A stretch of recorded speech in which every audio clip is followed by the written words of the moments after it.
This is a new member. I hope he's here. He was a welcome addition to our committee.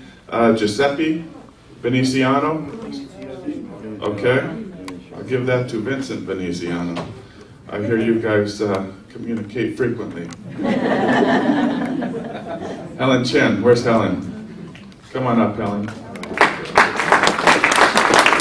Susie Soto. Where's Susie? Come on up, Susie. Brian Chen.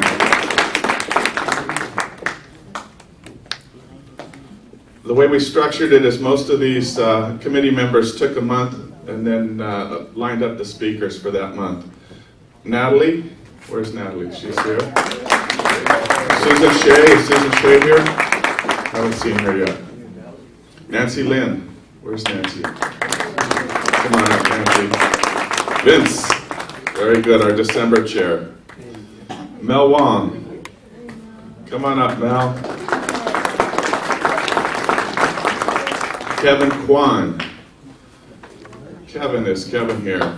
Kevin's coming on the board of directors this year. Amy Chan. Is Amy? I haven't seen Amy either. Lorraine Clark. Lorraine Clark represented us at the CRMLS meetings and came back with her reports. Art Luna, this year's president. Art came to all of our meetings and contributed. Thank you, Art. Last but not least, Ruben Minhadis. Where's Ruben? Our affiliate of the year. And the affiliates had the last meeting of each month. And then two people that I wanted to recognize, and I'll hand those out after, are two staff members. Sosi, who's behind the camera, and Jamie, who's behind the video camera. And adding the video this year was I think, a very positive step, that now you can go onto our website and you can see the speaker. If you're not here at the meeting in person, you can go on and you can see the topic that you missed. But anyways, I want to say thank you to each of them for the job that they did, and if you would join me, one last round of applause for the committee.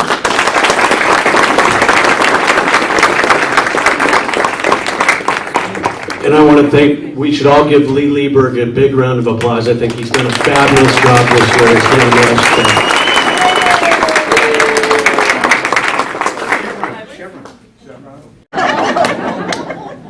The first one that the charity gave a contribution to or donation is the Boys and Girls Club of West San Gabriel Valley. So will Jackie Lavas come forward, please?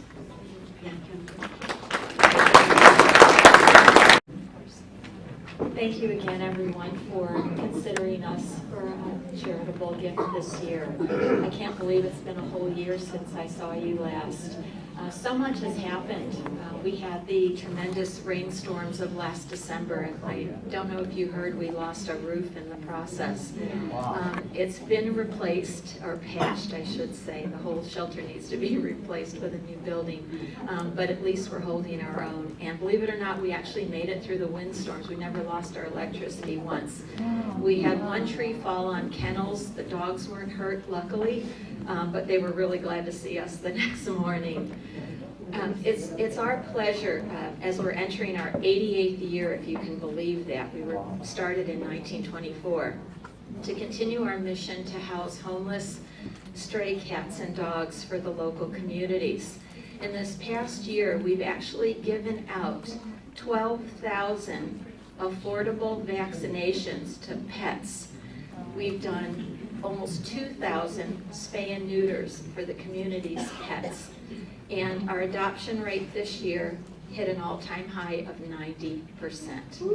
We are ecstatic. So thank you. I do want you to be aware, we do not receive any government funding or any funding from the Humane Society of the U.S. or the ASPCA. So we really do rely on the generosity of our adopters, our supporters, and our community, and you are part of that community. We too are wishing you a very successful 2012, because when families are in homes, pets are in homes. So thank you. We wish you a very Merry Christmas and a happy, successful 2012. Thank you.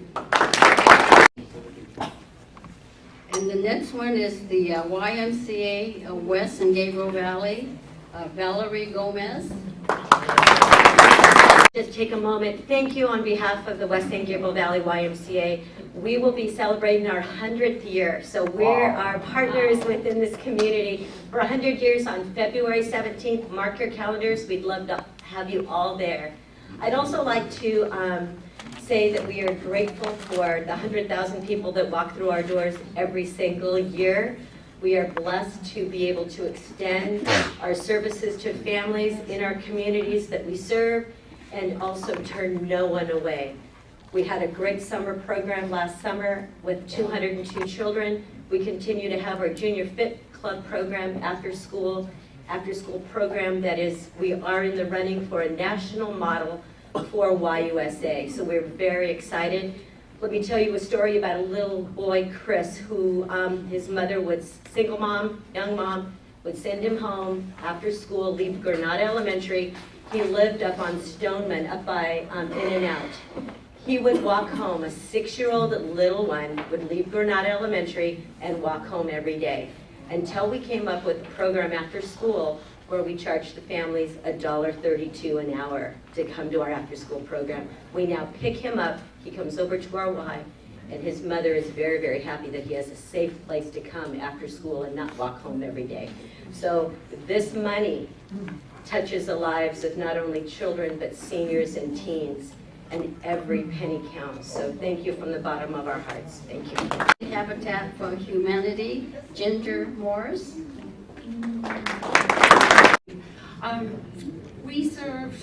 We build affordable housing for low-income families in 31 cities throughout San Gabriel Valley.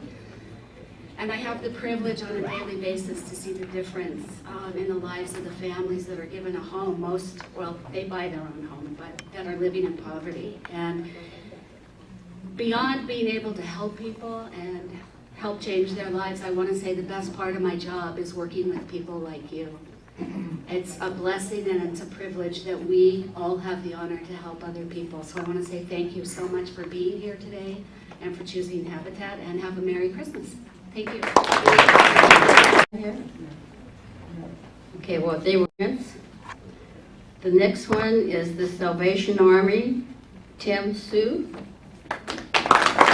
For all of you to support us almost every year. Thank you. Without your help, it's very hard for us, Salvation Army, to provide support for the local community.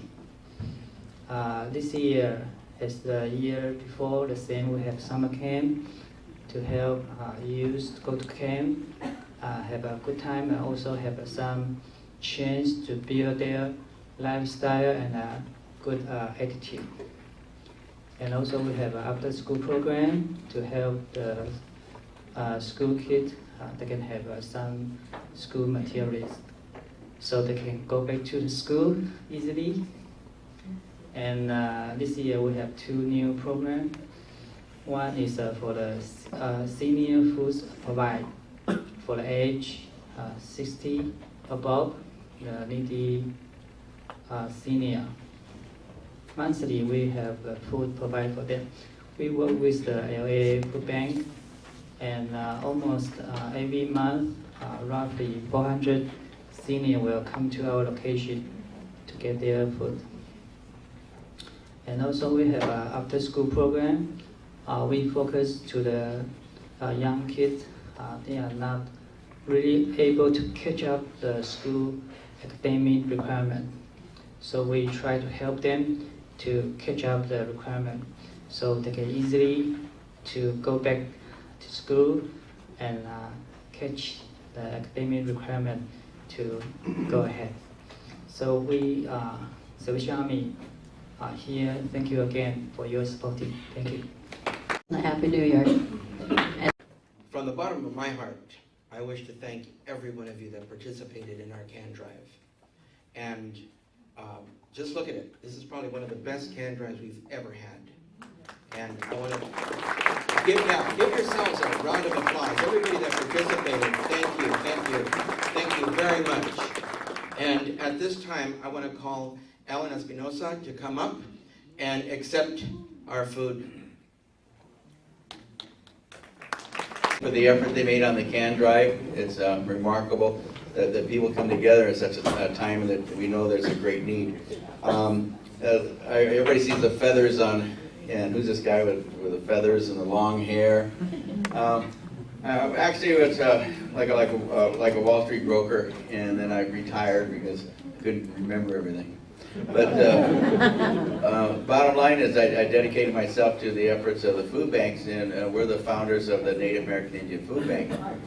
Now, and I took a little bit of my heritage and brought that forward. And everybody said, why the Native American Indian Food Bank? Because there's really no food banks, it was cultures. Reason why, because one of the proudest things about being a Native American Indian is that we have no boundaries. And so we're able to help everybody from all communities. We were persecuted in a lot of the Christian faiths, and so we respect all faiths and religions, and with the best respect that we can put forward. We don't put that on anybody. The other thing is, a lot of people have to show the water bill and all the bills to get food and stuff like that. Well, our Native American belief is that we stay out of your business. If you need help, you came here for a reason. It's not us to look for judgmental ways to deny, because that's all you're really looking at when you're trying to look at the water bill or look at how many people in the family. All you're doing is looking for reasons to deny them food, and we don't want to be there. We'll put it in God's hands. And that was one of the things that made us real strong. We started growing very rapidly, and we're starting to get some of the casinos involved with helping to donate to us. It's a hard project. They're kind of distrusting. But one of the things that it's able to do is take bad money and make it good, and that's one of our jobs to do. So everybody goes. So I pound on their doors, and we're making a lot of waves, and we feed up to about 50,000 people a month. Because of our faith, beliefs, and desire to help everybody, we receive zero government funding. We are not part of the Los Angeles Regional, or are not part of the Feeding of America.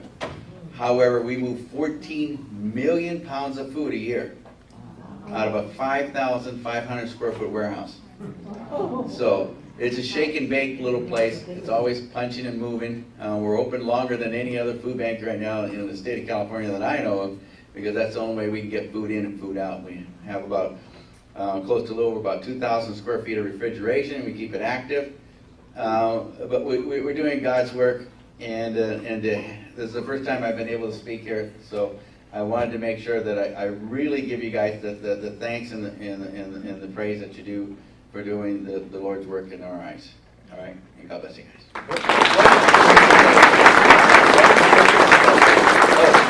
Question was, where are we physically located? We picked the poorest town. Now, poorest town because we saw the greatest need was in South El Monte.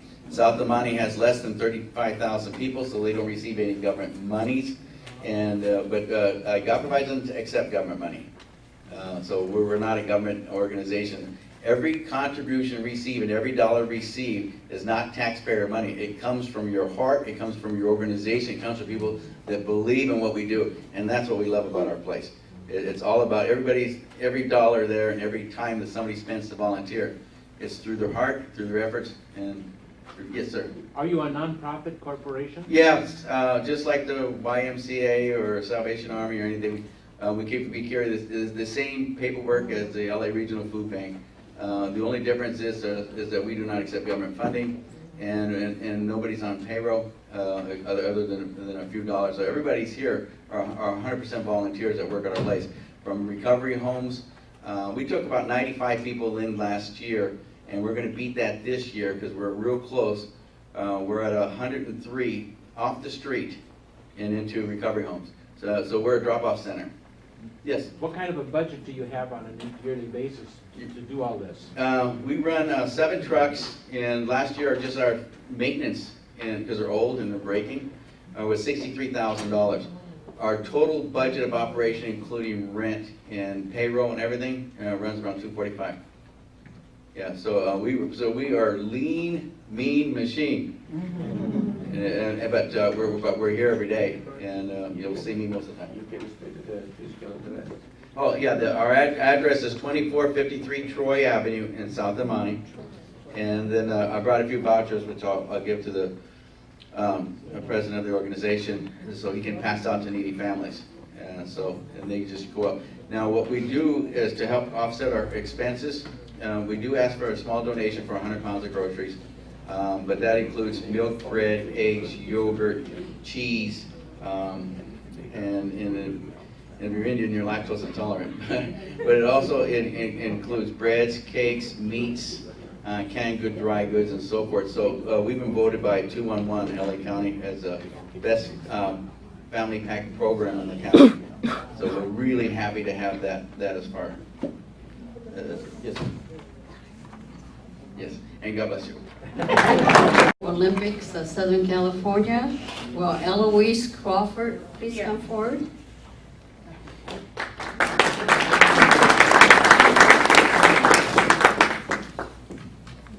I want to make it brief. I had an experience this morning going through the freeways. A lot of fun. So avoid the 60, avoid the 10. Just stay here, enjoy yourself. On behalf of Special Olympics Southern California, I want to thank everybody and wish everybody a very joyous holiday season.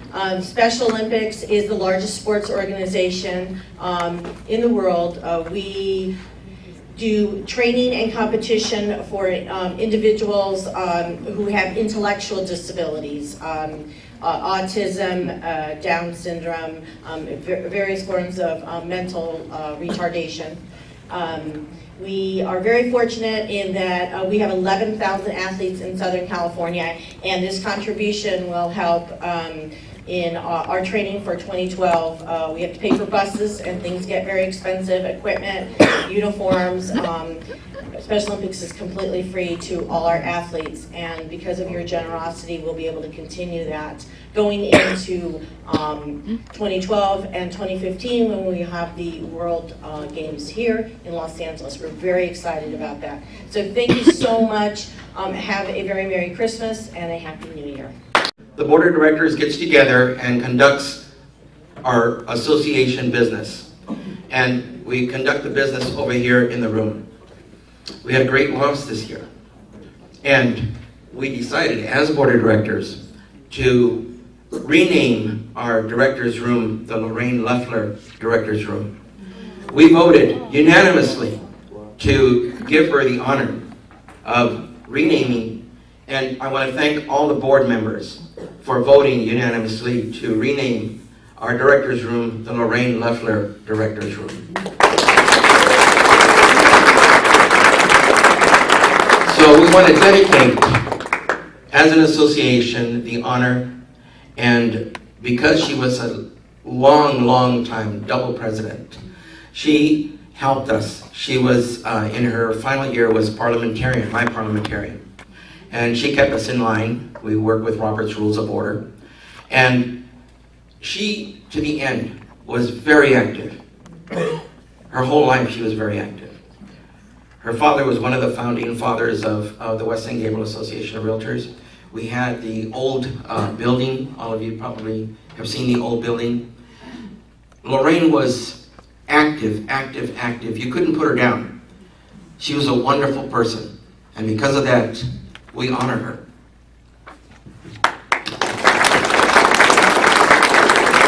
Thank you very much.